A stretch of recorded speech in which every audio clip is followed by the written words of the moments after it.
coaching or mentorship for me is a huge topic, right? Because I think even now in 2024, either there's not enough experts out there offering this sort of coaching or guidance or advice to this sort of capacity.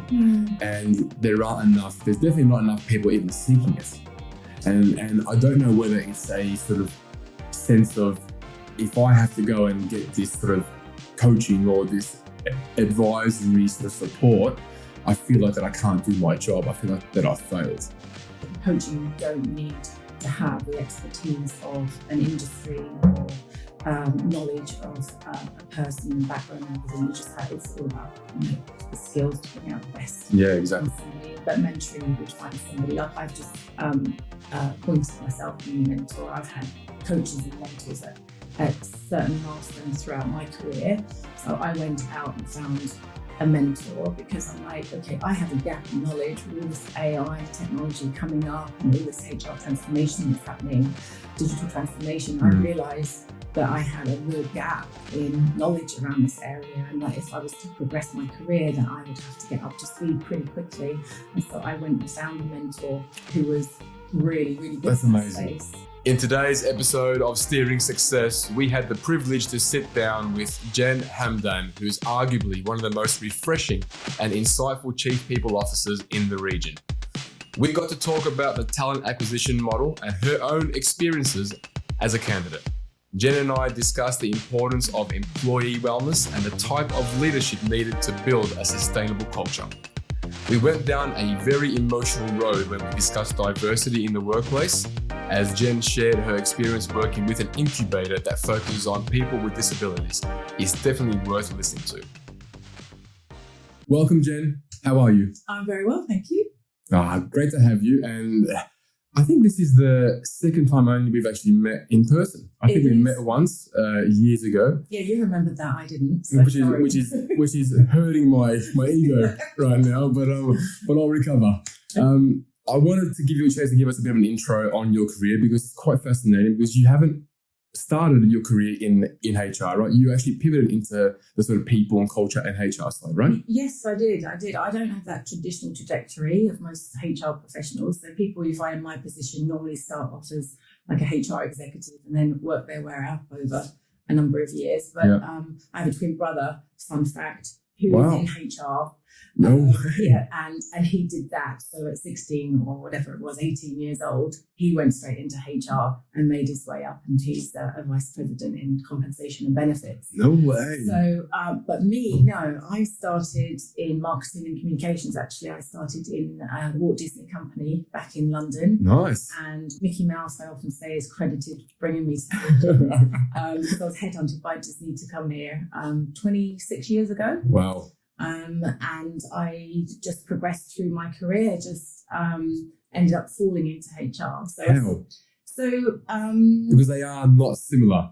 Marketing, comms, and HR and people and culture aren't similar. I would argue that it is quite similar, because one of the key threads I think that go through my career is communication. Yeah. I think you have to be a really good communicator and influencer. And so when I started off in consumer products, in marketing, I then went on I left Disney, and then I joined MasterCard, South Asia, Middle East, Africa, and I headed up communications across the region. And that's when I had kids and realized that my values changed a little bit. I didn't want to be traveling all the time. And I took on a coach, a mentor, and the coach said to me, "Oh, you'd make a really good coach." And so I became one of the very first certified coaches in the UAE back in 2005. I think that was. And then ran my own practice for about 5 or 6 years, coaching and training individuals, leaders, teams. I actually did a bit of relationship coaching as well, because I trained up in individual coaching as a certified professional coach. And I also did a lot around systems and teams, which was fascinating. And it was during that time that I realized, when I was coaching teams, that I really wanted to go back into the workplace, because I thrive on working with people and working within teams. And I used to coach these teams and think, I want to be part of a team like that. And so that's when I decided to go back into the workplace, which was an interesting transition, because actually I couldn't. People wouldn't look at me. They would say, what a shock. yeah, they would say she's been out of the workplace so long, she doesn't know how to work in an office. I mean, that's ridiculous considering I had very senior roles before. Exactly. But that's why I'm a big advocate of returnships for women going back into the workplace, because I see the bias that exists around people who come out of the workplace and want to go back in. And I was hungry and ready to go back into the workplace. And thank God, a friend of a friend employed me and said, you know what, I know this is a little bit beneath you, but come join us as our office manager, HR manager. We'd love you to come. I know you don't know HR, but we have a philosophy of we hire for attitude, train for skill. And I always remember Erica, who runs Move One, saying that to me, and I was very, very grateful for her to give me that opportunity. I thought, I'll never go at this HR. This sounds great. I did touch a little bit on HR when I was at MasterCard, because I was in charge of employee communications. Yeah. So external communications and also employee communications. So I valued that. I was really, really interested in that. Yeah. So that's how I fell into HR. And then I thought, this is where it's at. I felt this was home. You were comfortable. Very. Yeah. Yeah. So when you were coaching, what were you actually coaching? Like what were the specifics that you were actually honing in on with your clients? So I was trained up to be a certified professional coach. So what I tend to do is, what we were asked to do was let's have a look at the playground that we want to coach in. What type of people do we want to coach? So as a coach, you're skilled in bringing out the best and the wisdom and the fullest potential in anybody that you coach. So I can coach anyone. But I decided to focus on women at that time. Yeah.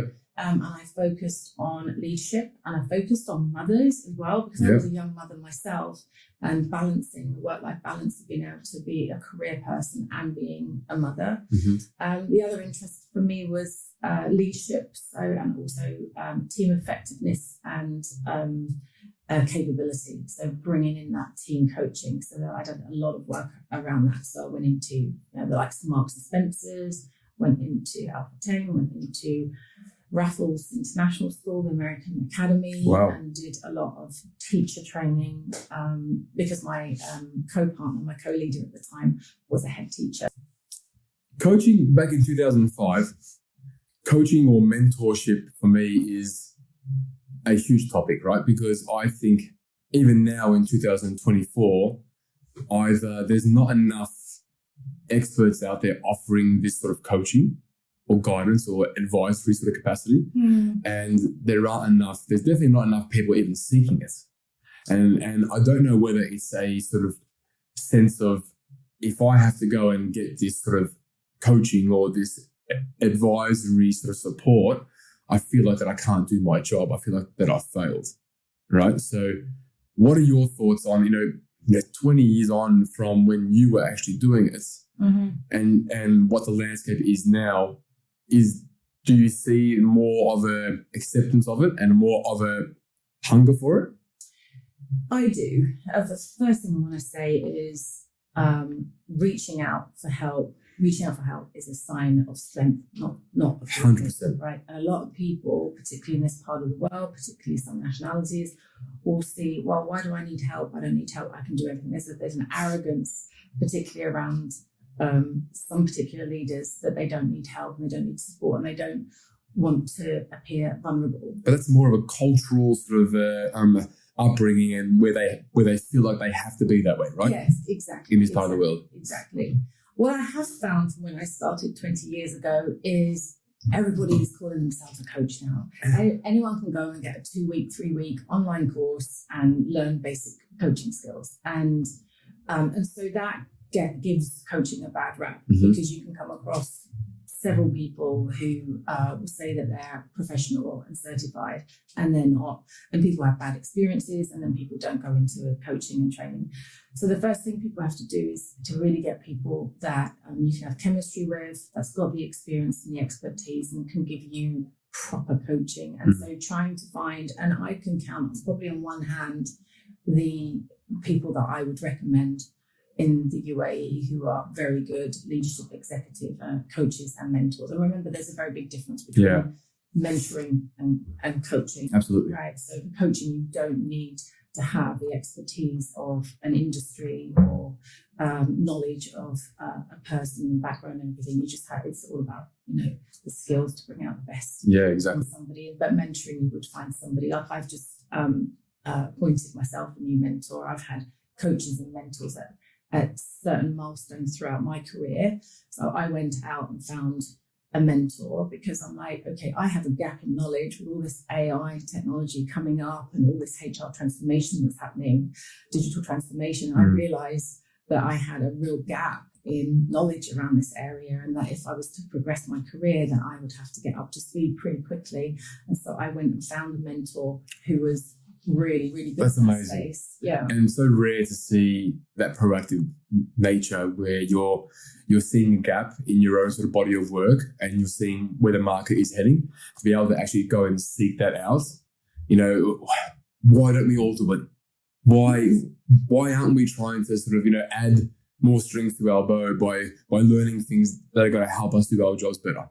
What do you think that is with the human sort of mindset? I just think we put our own barriers and self-limiting beliefs there. It's like some barriers would be, like you say, cultural, the way they grew up, the way that it's like, I don't want to put my hand out and ask for help. I don't want to appear vulnerable.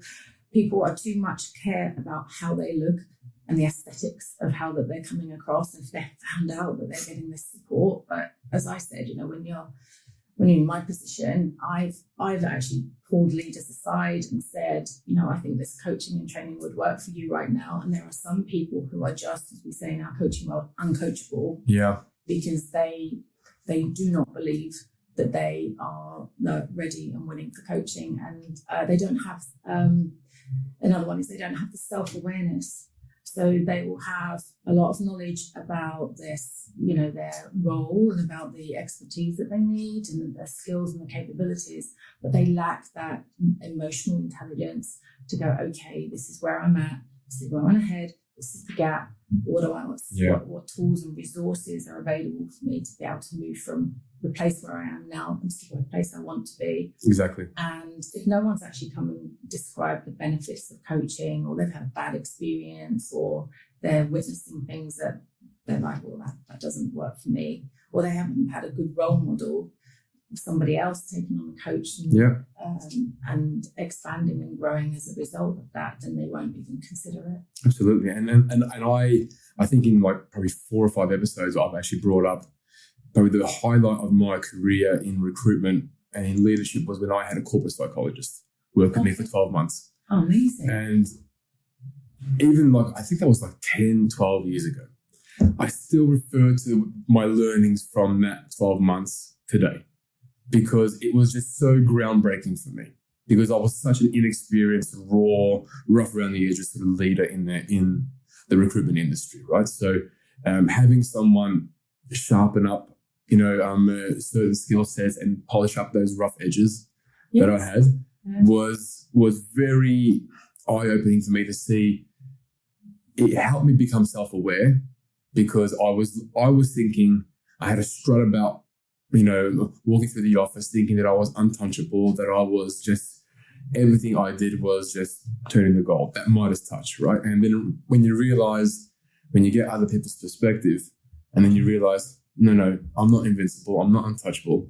I need to understand that I'm dealing with different personalities, I'm dealing with different sort of, that require different communication styles, handling situations very, very differently, learning how to become a lot more empathetic in business situations. Remarkable, yeah. Before that 12 months, I was just like, hang on a second, I've seen a few good movies, a few good TV shows where, business leaders have just, barked orders at their sort of, their team to try and motivate, a very locker roomish sort of thing, right? But you evolve because external views come into your body of work and you learn from different people, right? And what a better people leader you must have been as a result of that. Well, my team loved it because I was not the person that I was.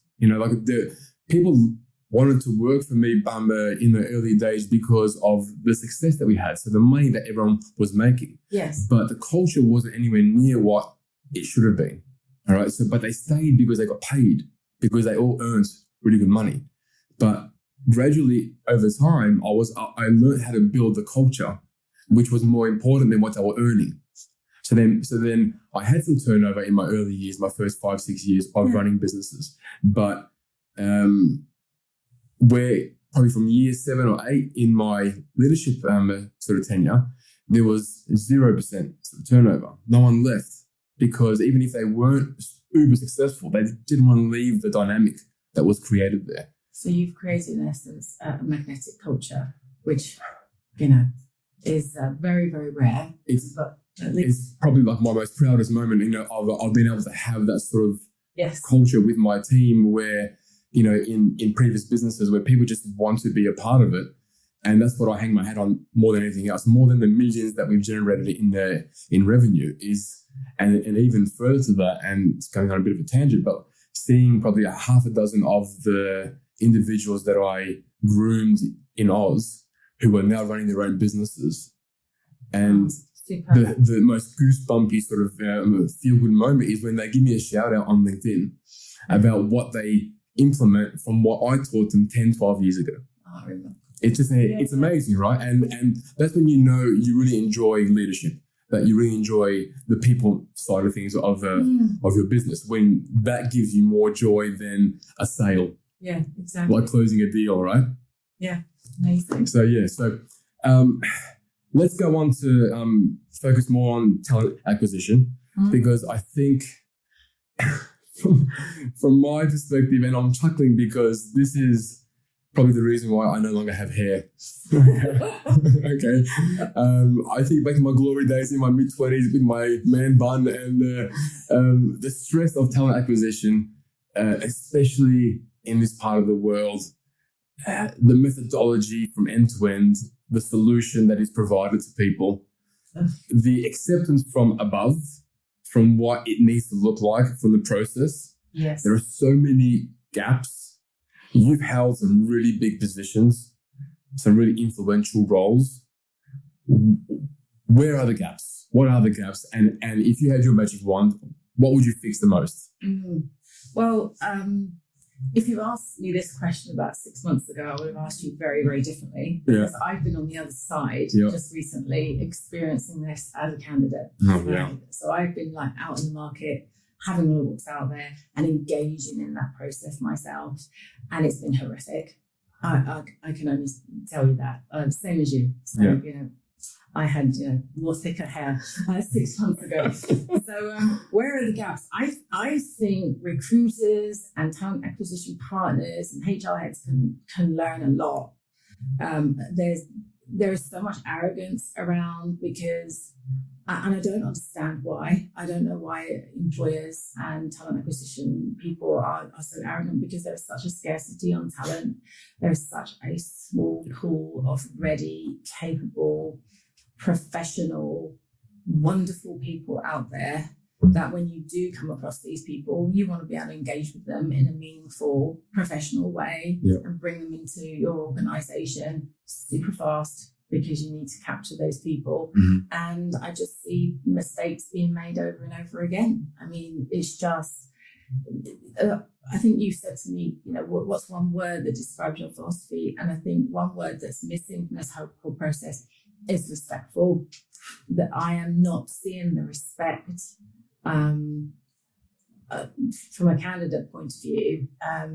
I'm just not seeing respect of people's time, respect of people's background, respect of people's feelings in all of this. I see people out on LinkedIn all the time talking about their journeys and how frustrating it is. And, and I know in my teams that I manage, we sit down all the time and go through processes and making sure that we have the right foundation and groundwork in place to be able to give people a really good experience.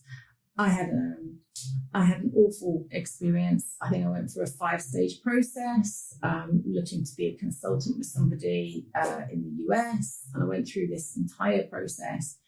And in the end, I won't go into the details of it. In the end, I pulled out because of the way I was treated. There was no simple things, like no ongoing communication.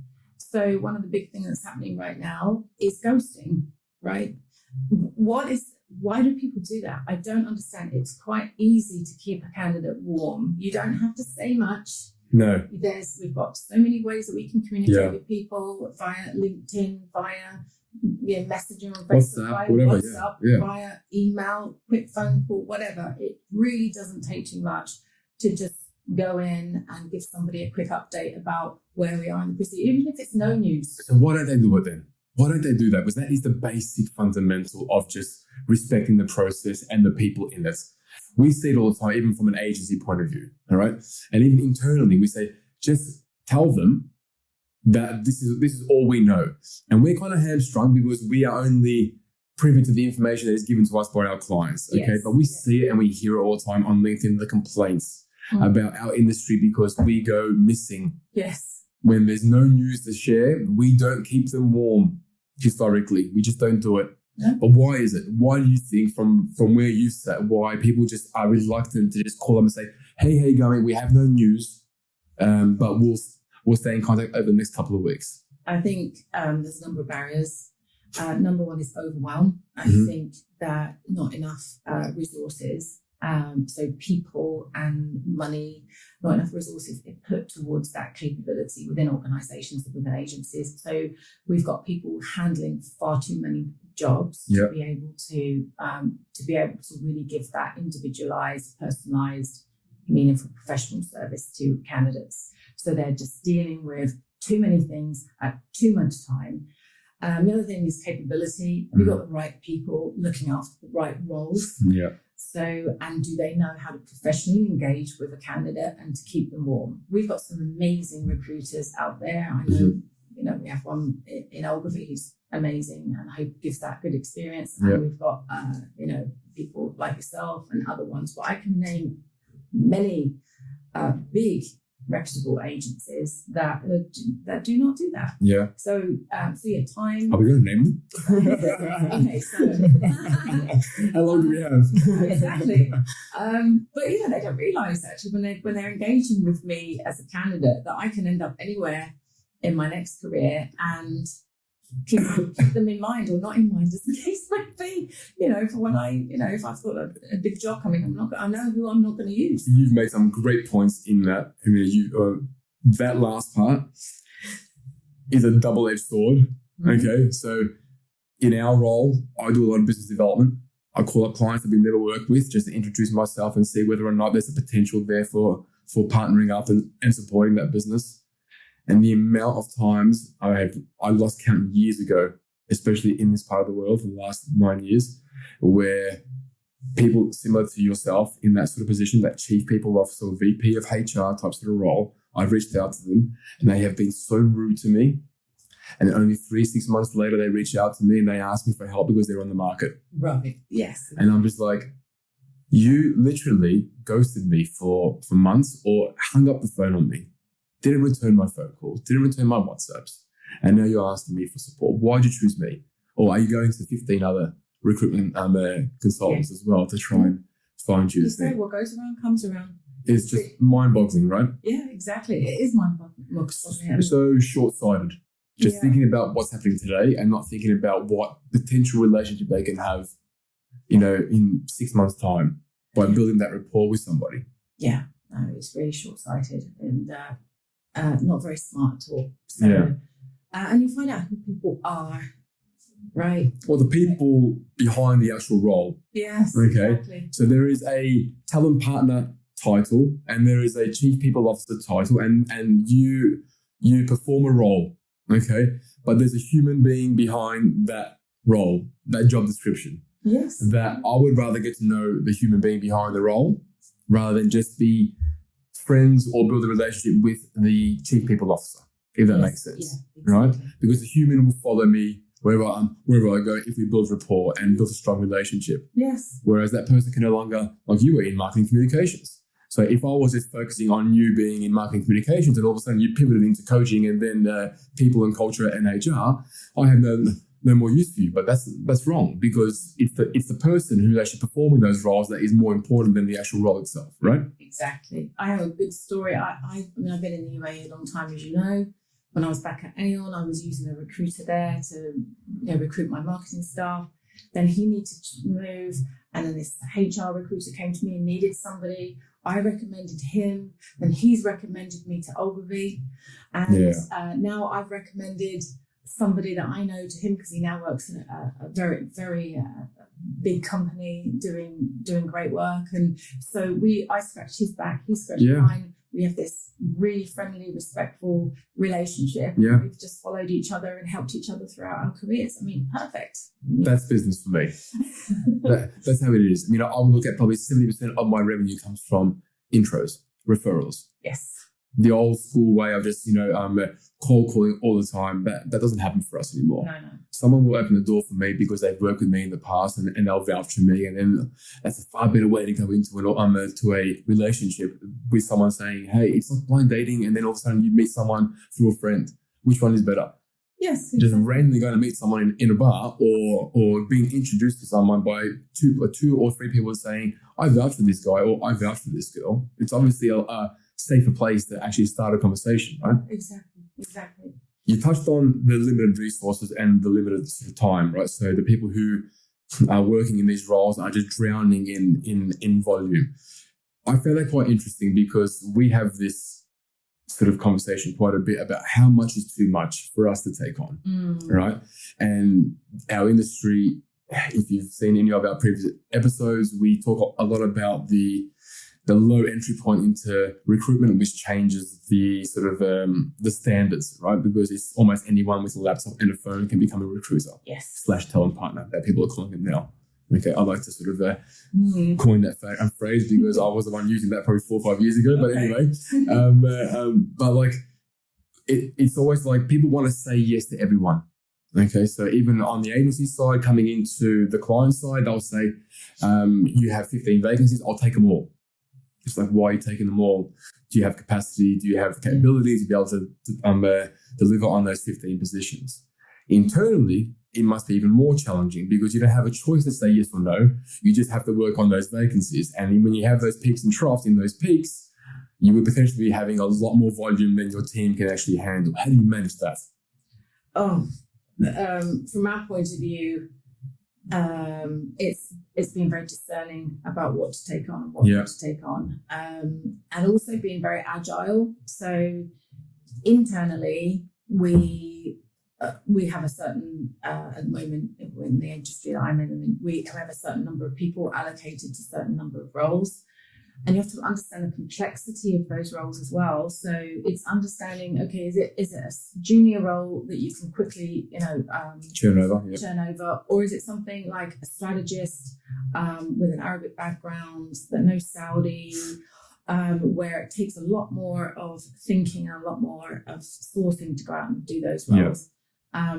So I think the way that we've moved in our industry is, and it's a bit like how our business is going, is we're moving much more agile, much more flexible. So we bring in sometimes freelancers to come and support our main talent acquisition partner. So it's like, okay, so we just like lean in and out according to how it's mushrooming in the business. So sometimes we might win a big client and go, right, we need to now mobilize 20 people against this client.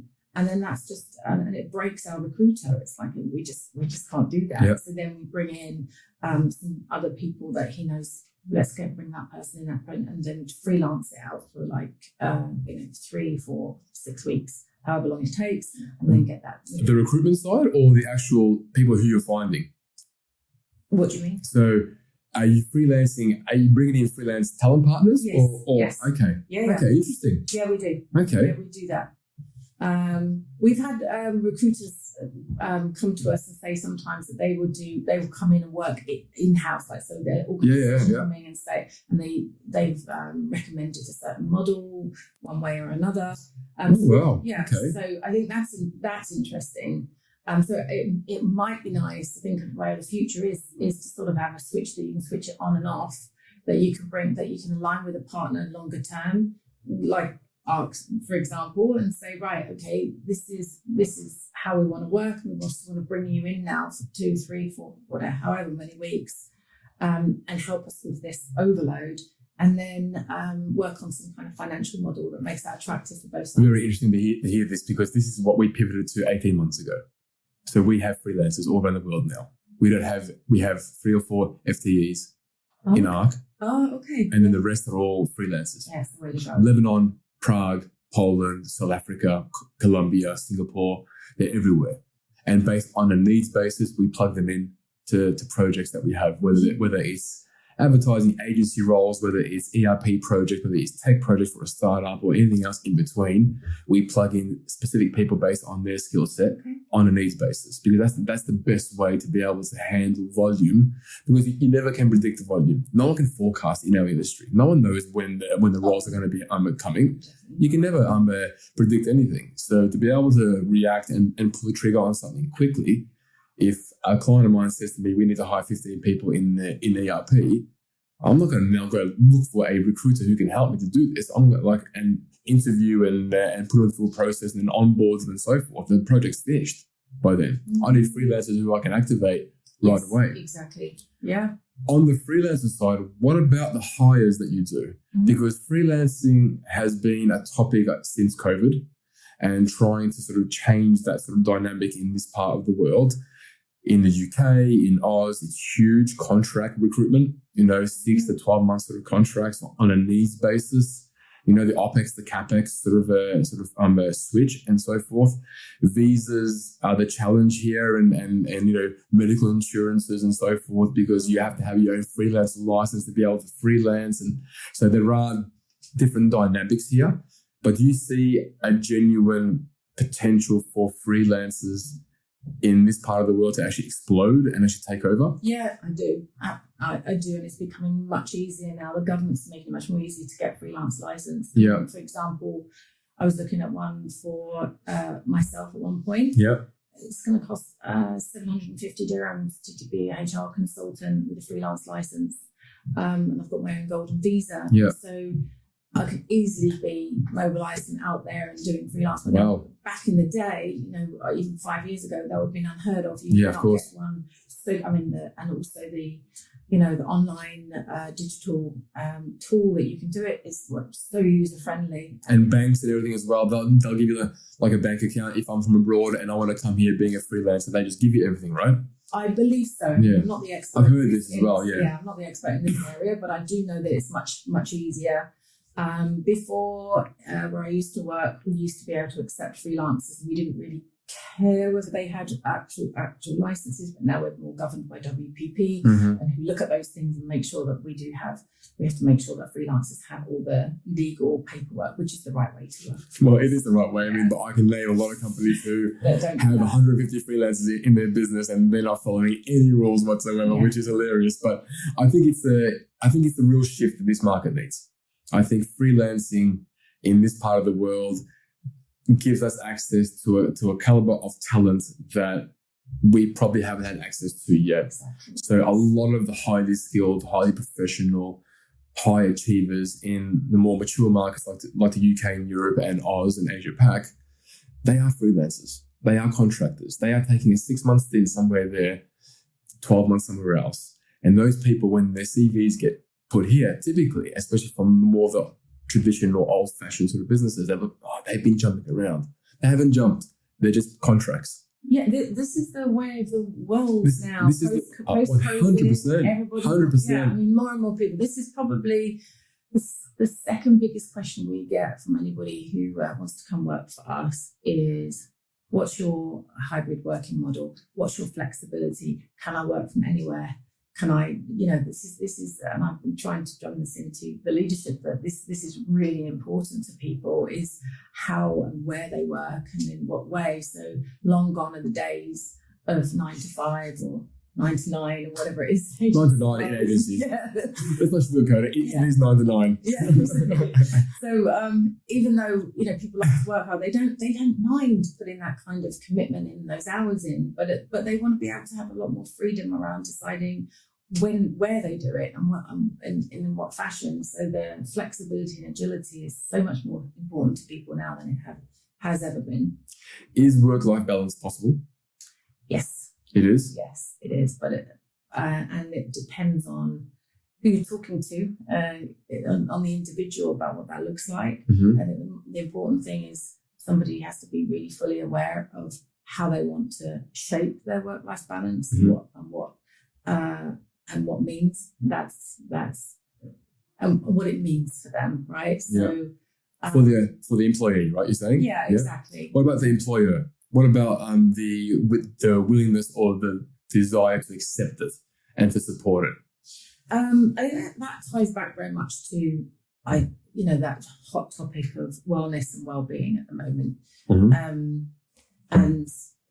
This, I think, if employers ignore the fact that we need to take care of people in their entirety, the whole person, and not just think about what they can contribute to the workplace and what they want to work and how they want to perform. You have to think, to get fully engaged employees, to get people who really go the extra mile and put in that discretionary effort, you have to really honour the person as a whole, which means you have to understand that they are an employee and they are a mother and they are a sister and they are a daughter or whatever. So, well, they're a dad doing pickups and drop-offs, right? Yeah, exactly. So, and you've got two types of leaders. You've got people who don't recognise that and who are stuck in the dark ages, and they're not part of this whole modern leadership. And you have modern, empathetic, connected, engaged leaders who understand that these people are human beings with a life outside of work. And if you can monitor people, no, don't monitor people, just empower them to do their role and measure them based on their output, not on how many hours they're putting into the office. Not the fingerprint in the front door to see when they clock in and clock out. It's still happening. This part of the world, yes. I can't believe that's still happening. I saw that with one of my competitors, I think my second year in the region, and the consultant told me that they have to scan their finger to come in. I said, and I was like, a year and a half in, I'm like, what? What do you mean?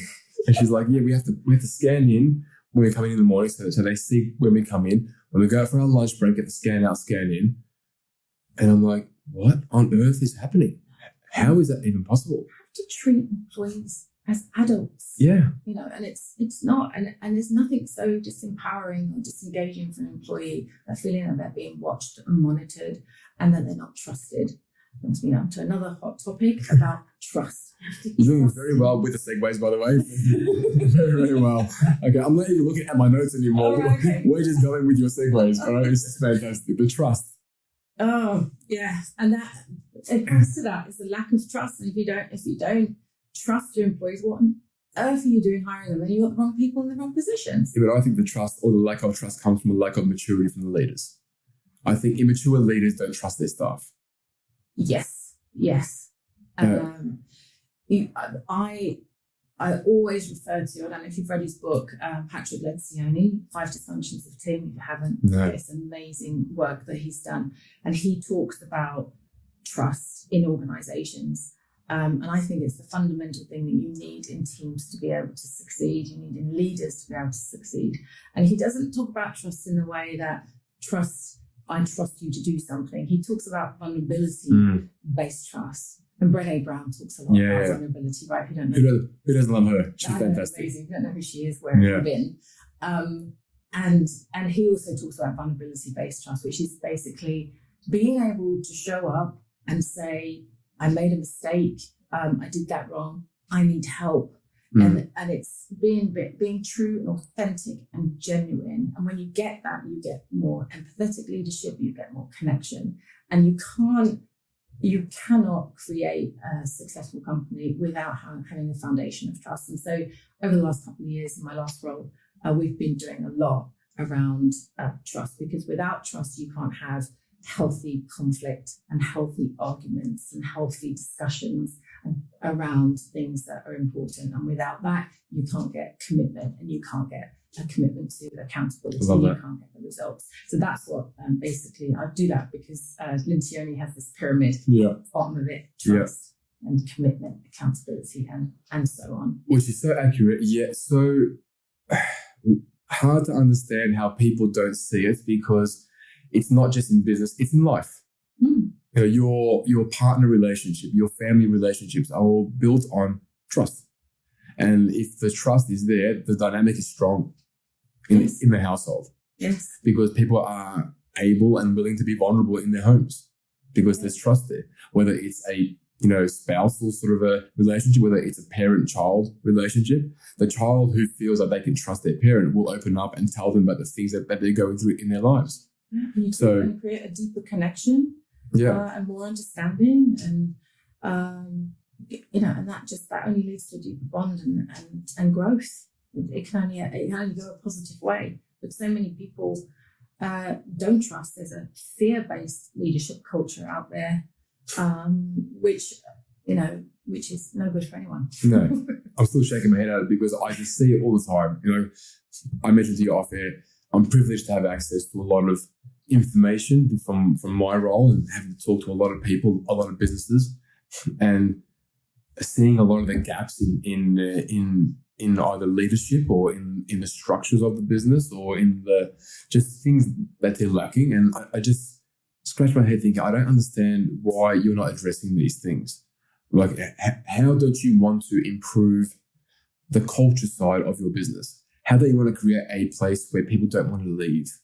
So it leaves me just speechless as so many leaders and so many businesses just aren't focusing on that more than anything else. And they should. Yeah. It's the biggest indicator and influencer to companies' success and employee engagement is leadership capability.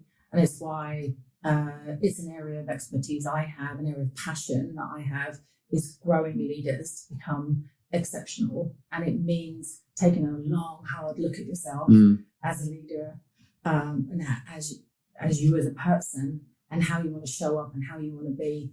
And I've had the privilege of working with some phenomenal leaders over my time. We were talking about a few of those before we came on. And I've learned a lot from them. And this is the way it should be. This is modern leadership. But in this part of the world, I still see that there is a lot of development still in that area. Yeah.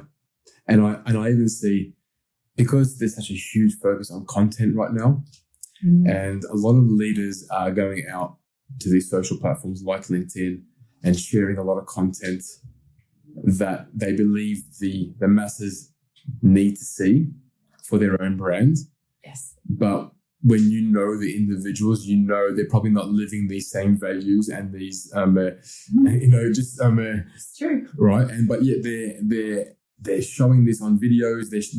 They're writing these pieces and so forth. And you're thinking like, that's not you. Yeah. You didn't do that 3 months ago. Like, what? And now you're talking about it like it's just it's a core part of your body of work. And it's almost like now we're at a stage where the people who don't do it, and don't want to do it, they're accepting. They just want to be the way they are because culturally or just mentally the way they are is this is who I am and I don't want to change. And then you got the ones who I believe, like you and I, who have a real genuine passion and belief in the importance of the human in the business. Okay, so we try and do the best that we can to treat the human with the utmost respect and to create a culture that is going to harness the best possible performance for those individuals. And the ones in between, I think, are the most dangerous because they're the most misleading. They're the ones that come from here who don't have the skill set, claim to have the skill set by sharing content and try and be something that they're not, to lure people into their business, only to disappoint them afterwards, because after 3, 6, 9 months, you're going to see their true colors, that they are the first people that I was talking to. Yes. Yeah, exactly. As a candidate, and now that you are a candidate, how do you see through that bullshit? It's difficult, right? Because they have this veneer where you believe what you see, right? And it's sometimes it's not easy. But I think as a candidate, when I'm interviewing, when I'm talking to people, I try and touch on their values and I try and understand. So when I was a coach, I did something called values mining, which means asking very powerful questions, which enabled me to pull out what's important to somebody and who they are and their values. And I kind of do that when I'm interviewing, because when you're an interviewer, it's a two-way process. And I'm asking you questions. You're interviewing them to see if you want to work with them, and it's critically important as a HR leader that, and it's a big indicator for me and influence for me that the leader that I'm talking to 100% believes in HR, that it should be at the table, understands the value that it can bring and the impact that it can bring, and will work with you as a partner. And then that's what I'm trying to get out of people. And sometimes I walk away and I'm not getting that. I'm just getting somebody who just wants to tick a box.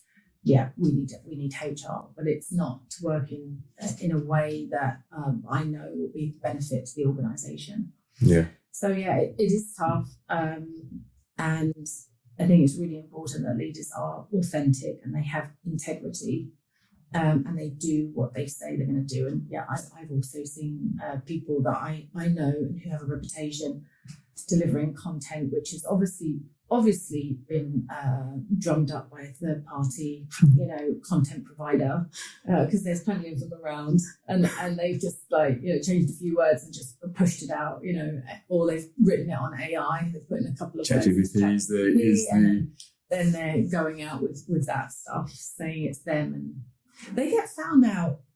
As my old CEO used to say, water always finds its level. Yeah. So even though they're going out there and they're doing this, one day that will come to sting them. And I have zero doubt. Yeah, that will always happen. Yes. I want to talk about something else. It's quite, it can be a controversial topic, depending on how you look at it. Diversity in the workplace can mean many different things. It can mean race. It can mean, the dynamic when it comes to male and female, the balance and so forth. And it can mean other things when it comes to mental disabilities or physical disabilities in the workforce. Mm-hmm. I know that you have had some recent experience with diversity and with the latter that I mentioned. Mm-hmm. If you're comfortable, I'd like to talk about those sort of dynamics and what you've seen, and then what you and I can sort of think of on what needs to happen moving forward. Sure. Yeah. So you're right. When people think about diversity, they think, and it's a very big hot topic at the moment, everyone thinks about gender diversity, the traditional diversity, race, nationality, sexual orientation, and so on. Some things we can talk about here, some things we can't. So I think every organisation should have or will have a DE&I strategy, but I think where we're not seeing real traction is around disability. Mm-hmm. So I'm also part of the WPP Stella program, which is a board that basically works for and supports and empowers the women of WPP across the world. And I'm part of the MENA, was part of the MENA program. Yep. And we were having this discussion at dinner the other day. And I was talking about some of the voluntary work I've done recently for this organisation, and all of them sat upright in their chairs and said, "Oh my God, we never think about diversity as from a disability point of view. We're so focused, like right now, for example, when I did a little bit of dipstick research amongst my HR network, where is everybody looking at diversity at the moment? What is the focus? It's on nationalisation. It's on getting Emiratis into the workplace because there's a quota that needs to be met. So people are sort of scrambling around there trying to get that. But has anybody really thought about bringing in people into the organisation that aren't like you and me, that need extra support, that we need to make allowances for, because there's such a big gap for that, and such value that these people can bring to the organisation. And just doing a little bit of voluntary work that I have done over the last couple of months has been a huge eye-opener for me. Very humbling experience. Yeah, I can imagine. Yeah. Can you give us an example of one? I know you shared something off air, but I would love for you to be able to sort of share that with us. Sure. So the company that I'm working with at the moment specialises in they do two things. They put disabled people into the workforce, and they also fund disabled people's investments so that they can run their own businesses. Amazing. Yeah. So when I say disabled, I mean anything from physical disability, from blindness to tumours in the brain to walking incapacity, or if they're just suffering from anxiety or depression or ADHD or any autism or anything like that, right? Exactly, anything like that, or Down syndrome or anything like that. And so what this company does is they approach companies to fund something called incubators, where we put people through a program which enables the disabled people to, and it has a couple of objectives, is for them to be able to understand and realize their own strengths and weaknesses as far as how they're concerned. And that's beautiful. I see it's beautiful in its own sense, right? And to be part of that was incredible recently. And so we do an 8-week incubator, 1 hour a week, actually it's 3 hours a week, where we take people through a coaching program, and talk to all these people and understand where they're coming from. And as I said off air, there was one guy, it was over Christmas, and he was like, "Hey, my name's Rob." And he had a little Christmas hat on, and I was feeling pretty low that particular day. And he said, "I suffer from a disease that my body cannot fight tumours, and I've got a tumour in my brain, I have one in my spine, and I have one in my heart, and I've had 8 surgeries over the last year." And he sat there with a smile on his face. He made people laugh. And I just felt so humbled by witnessing this man. I think I have problems. I look at this guy and I think I have so much admiration for everybody who sat on that incubator. Somebody else was blind. Somebody else had deep anxiety problems, could hardly speak, but he showed up. And so the objective of these sessions is because each and every one of these persons will have their own unique strengths.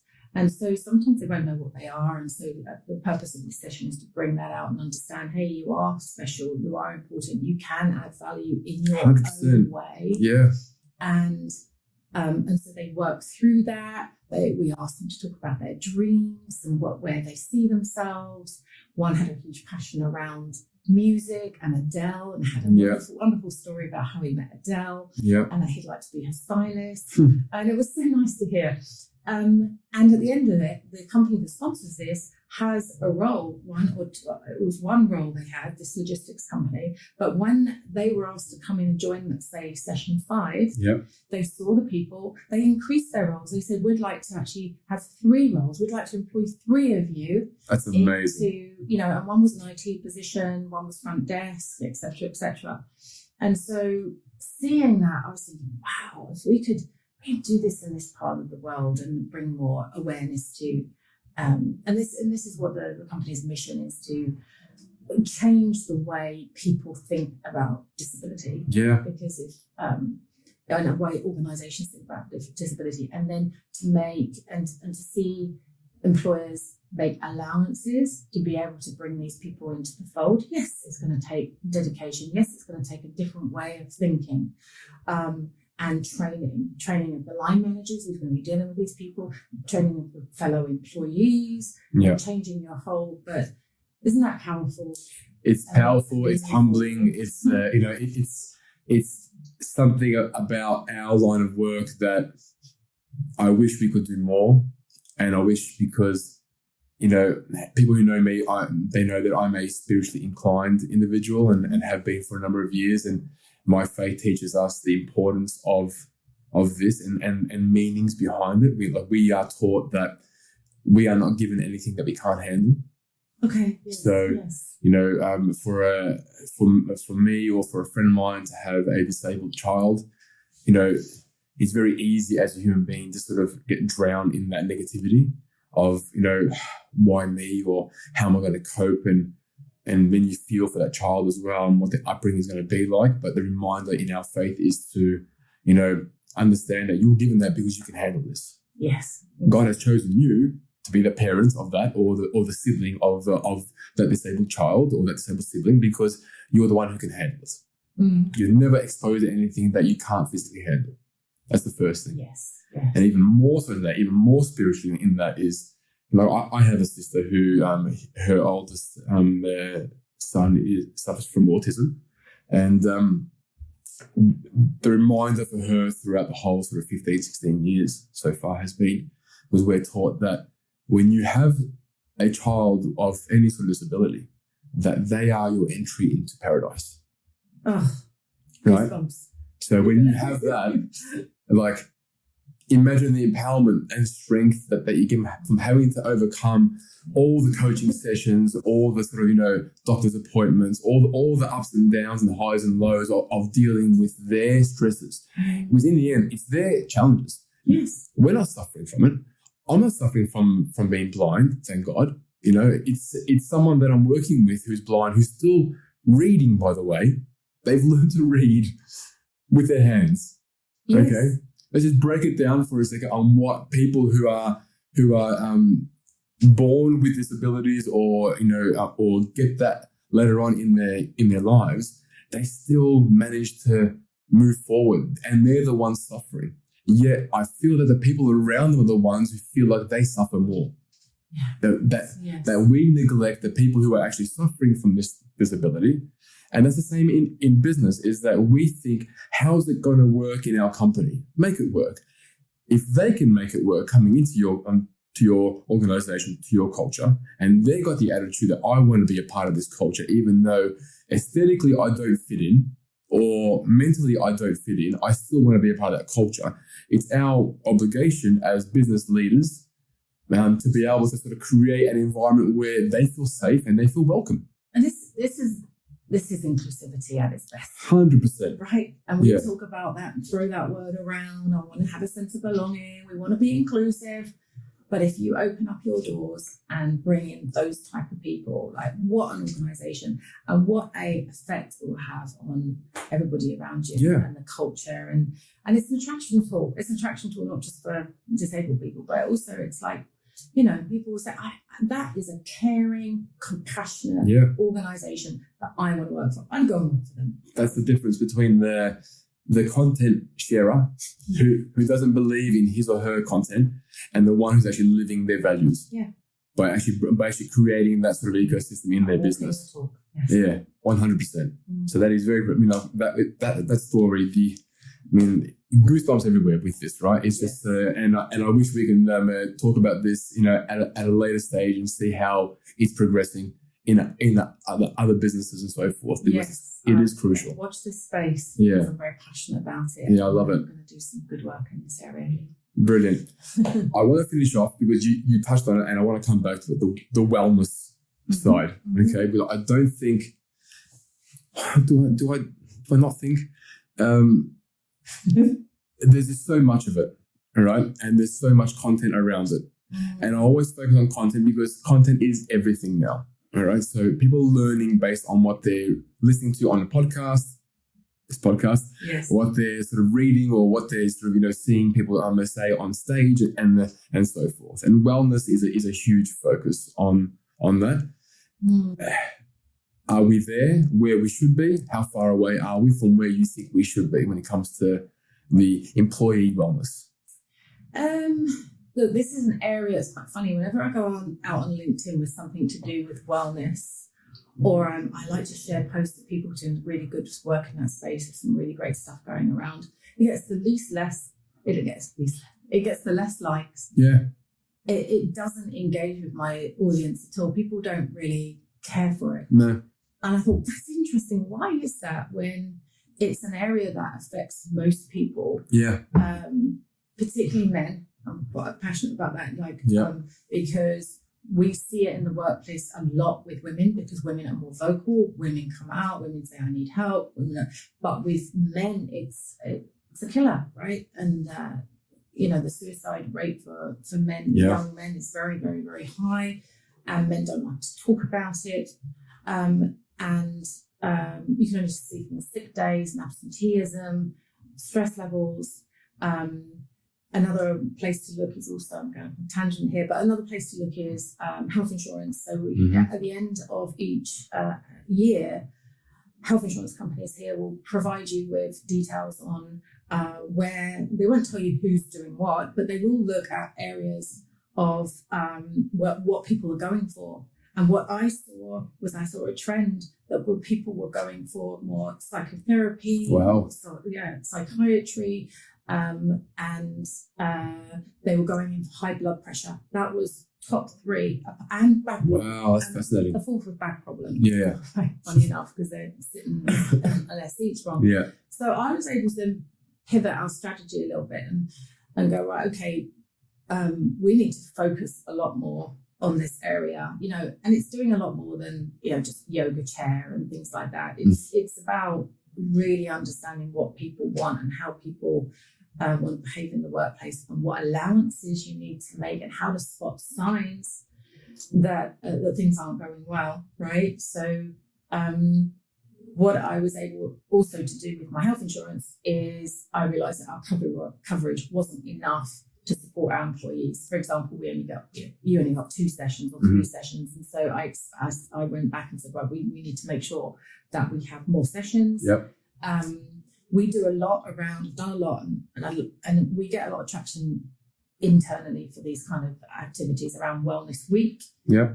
So I think it's around 12th of October also, it's like Mental Health Wellness Day worldwide, and we give every employee the day off to go and focus on their mental health.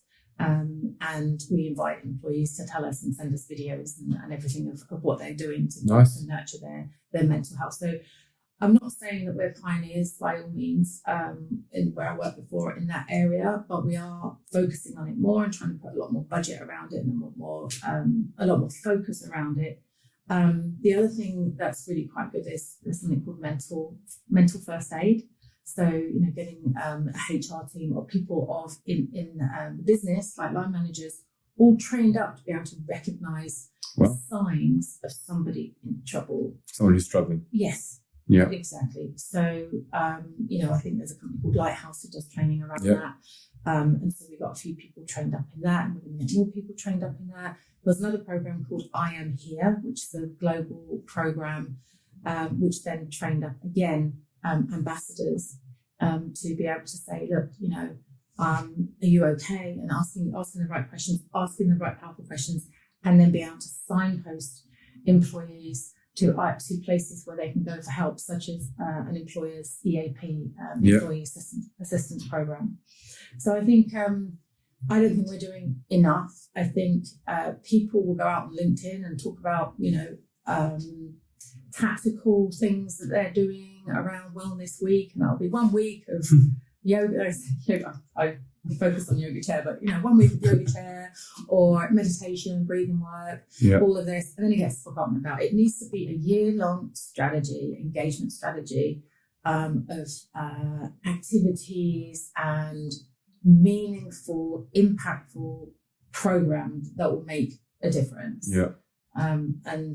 It's not enough, but I think there's so many things that are on the HR table right now in terms of change and responsibilities and being able to help the company grow, that sometimes wellness isn't taken as seriously by senior leadership as it should.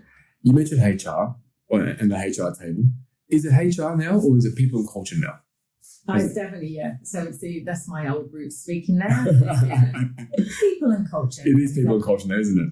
It is people and culture, I mean, human resource is such a crude way of referring to it. So I see a lot more people roles now, like my role as Chief People Officer, and so definitely people, definitely culture. I love that move. I love that trend. I love it as well, actually. Yeah. It has a more easily resonatable to name people and culture as opposed to the HR. And the other thing that's coming in, which I saw recently, again, it's a new area for me and fascinating area for me, along with AI, sustainability. Yeah. So I'm seeing that word come in because under HR, or under people and culture, they're now dovetailing sustainability. So looking at that area as well. And so there's a lot of, you'll now see a lot of people and sustainability directors and things like that. So that's interesting as well. The people and culture sort of dynamic and the department from an external point of view, because I don't actually work in people and culture, right? So I work in recruitment, then have a understanding of building cultures, either myself or having worked in businesses as an external partner and seen how these cultures have been built. But never have I held a chief people officer role or anything like that, right? But just from an external perspective, I see that there still isn't enough empowerment from the broader business, from the top to the people and culture to say, you are an integral member of this leadership to be able to drive this business forward. In your senior roles that you've held, has there been sort of bang your head against the wall, butting heads sort of moments where you're just like, I don't think they understand the importance of us? Actually, I've been very fortunate in the roles that I've had, particularly the last one I had in agency for 6 years. I've had very, very supportive and understanding leadership up to a point. And you always find when the company's doing well, and when the company's growing and doing amazingly well, we're able to focus a lot more on people and culture and spend a lot more money, invest and make the time and effort. But then when COVID hit and you came out the other side, we then had to make some allowances and become a lot more sort of, I don't know this word, finance-led rather than people-led. And I get that, because when the crunch comes to the crunch, you have to make your business is business targets, right? So it's finding that balance and being able, I've one of the mistakes I've made before is that I've tried to do too much at once. And I think we do as HR is like, there are so many opportunities. Let's do, 8 or 9 initiatives this year. And then what you end up doing is spreading yourself far too thinly and not doing any of them incredibly well, or doing one incredibly well. And so I remember my leader said to me at the point, that's great, Jenny, but you know what, this year, let's just do 3 key impactful initiatives and do them really, really well, and I had to, he had to sort of pull me back from charging after everything and say, let's just focus. So that's what we need, is buy-in from senior leadership to really understand and to collaborate to go, right, these are the 3 areas that's going to really make an impact this year and make a difference. It's going to move the needle from where we are now and where we want to be. So have that vision, have those clear KPIs and what you want to do, put in some measuring areas, and go for it. So love it. That's what I've tended to do is just focus in and just make sure that you get the overall buy-in and responsibility, and then you've got the accountability, accountability. That's not just people and culture. No, of course not. To work together as a team to make sure that it comes to fruition. I'm going to finish off with a on-the-spot question, that I haven't prepped you for. So we're going to see how you think about this. I'm a CEO. I'm about to hire you to be my chief people officer. But my question is, what is the one thing that you think that we need to stand for as a culture in the IPI business? How are you going to drive that? In the what business? In my business. So I'm going to hire you, and what is the one thing that you're going to come in and say, this is what we need to be as the chief people officer? We need to be authentic, genuine, and we need to be caring, compassionate, and empathetic, because that's what it's about, being a good organisation. So you have to be empathetic and truly connected to your people, because that's what it's about. It's about connection, because everybody needs connection. Because it brings them meaning and it brings them purpose, and that's what we're here for at the end of the day. So if you can build a culture, which is a listening culture and a learning culture and a connected culture, then you're on your way to success. That is going to be one of the biggest and easiest snippets we're going to cut from this podcast. I'm not going to lie. So, Jen, it has been an absolute pleasure having you on this. Your insights and the way that you see things and the way that you feel for things are totally refreshing. So I'm hoping the hundreds and thousands of followers that I have on this podcast are going to actually love this. So thank you so much for coming on board. It's been an absolute pleasure. I really enjoyed it. Thanks very much. Brilliant. Thank you. Thank you.